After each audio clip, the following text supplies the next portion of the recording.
So he took me to Isaiah 58, the great fasting chapter, if there can be such a thing as a great fasting chapter.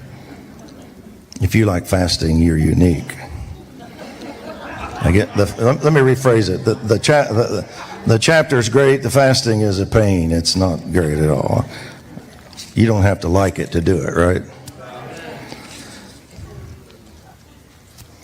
But one of the things that it can accomplish is healing history. Now, I'm not teaching on fasting tonight. I'm trying to just tell you the context of this verse, because he says to Israel here, and I'm going to say it to all of us, he says, one of the things that can happen from this in verse 12, those from among you will rebuild the ancient ruins.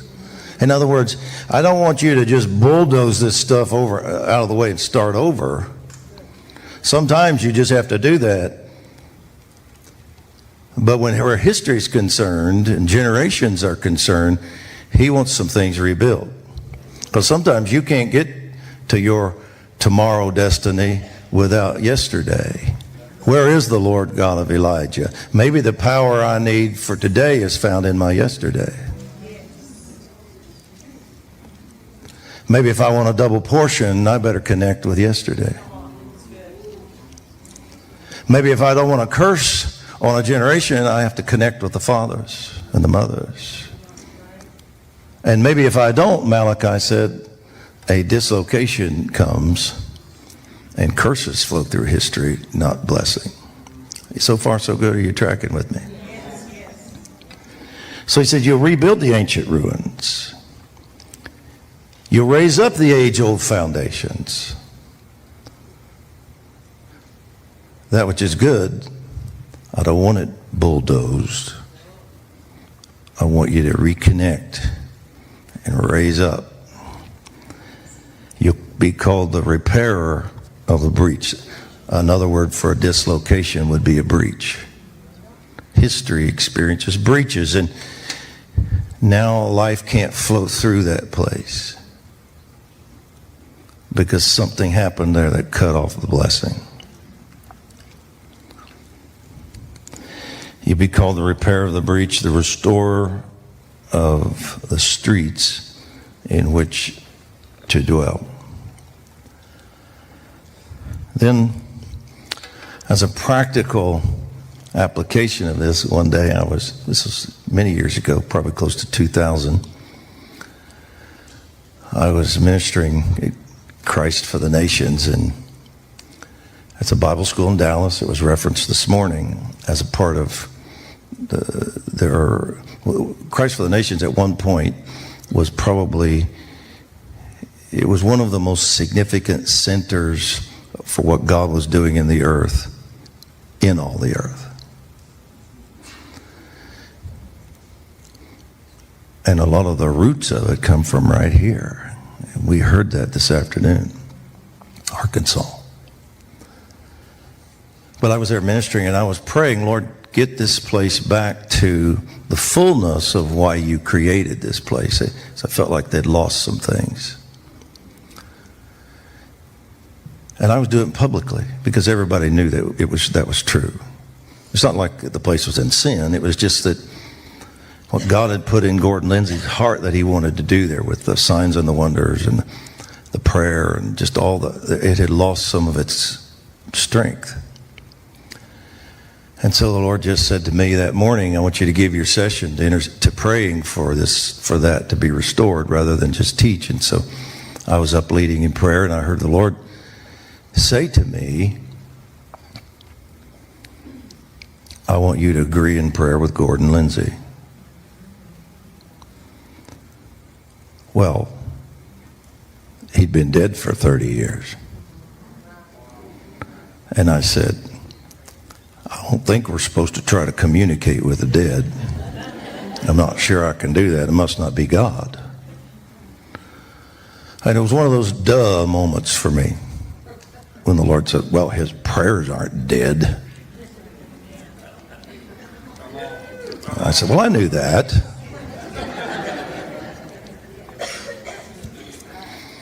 So then he said to me, until this generation comes into agreement with what I promised him I would do and what he asked me to do. Now listen, because this is what he said to me. Until that happens, until this generation comes into agreement with what I promised him, what he asked me, I cannot. He didn't say I won't.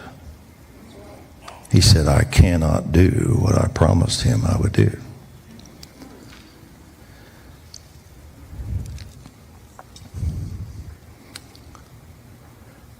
And then he reminded me of Hebrews 11, which we've heard about today. Hebrews 11, the great hall of faith. All of the great things that men and women of faith accomplished. Some of it through difficult, painful persecution. And we heard about it last night, I believe. But then he says to us, there are some who were great people of faith and did not receive what I promised. Which seems a bit contradictory at first. Well, if he said it and they believed it, why didn't they get it? But he tells us the reason in verses 39 and 40. They gained approval through their faith, but they didn't receive what was promised because God had provided something better for us. That apart from us, they could not be, and here's the word, apart from us, they could not be, and it's a very strong word, finished, brought to fullness. One definition, mature. What I started in them cannot be matured without you. Some things I've decided that I'll start in one generation and I'll mature it in the next generation. Finish is a good translation. What I started with them can't be finished without you. One definition was reach its intended goal. Isn't that amazing? What I promised them and what they started cannot reach its intended goal without the next generation. And that's when he started talking to me about the katartizoing of the ages. I was listening to prayer one day and I heard this grinding of gears. I said, Lord, what am I hearing?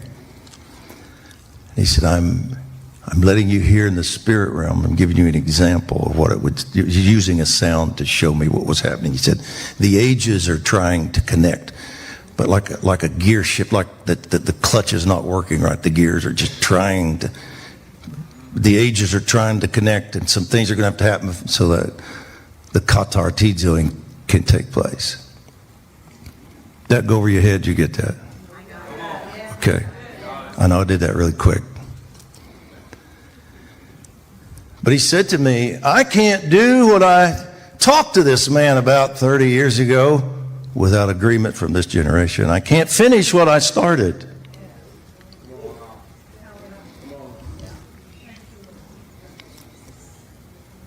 Then he said to me, you see this disconnection. You don't understand how history is connected and how the ages are supposed to be connected. And even if they're disconnected, then something's still flowing through there, pain and curse is. But something's always flowing. That's what he said to me.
But he said, I will give a promise to a person and say, I'm going to do this through you. Knowing that I'm not going to do it through them directly. I'm going to do it through their great-great-great-grandson. But when I do it through great-great-great-grandson, I'm doing it through them as far as I'm concerned. Because he said, I'm going to do this and this and this and this and this with you, Abraham. And then he comes to him later in another vision and says, by the way, that'll be 400 years. Because it really won't be through you. Well, it will be through you, but it's going to be through Isaac and Jacob and the 12 sons and the nation. But as far as I'm concerned, when I do that through them, in fact, what I do, when Messiah comes, I was doing it through Abraham. Come on. That's good.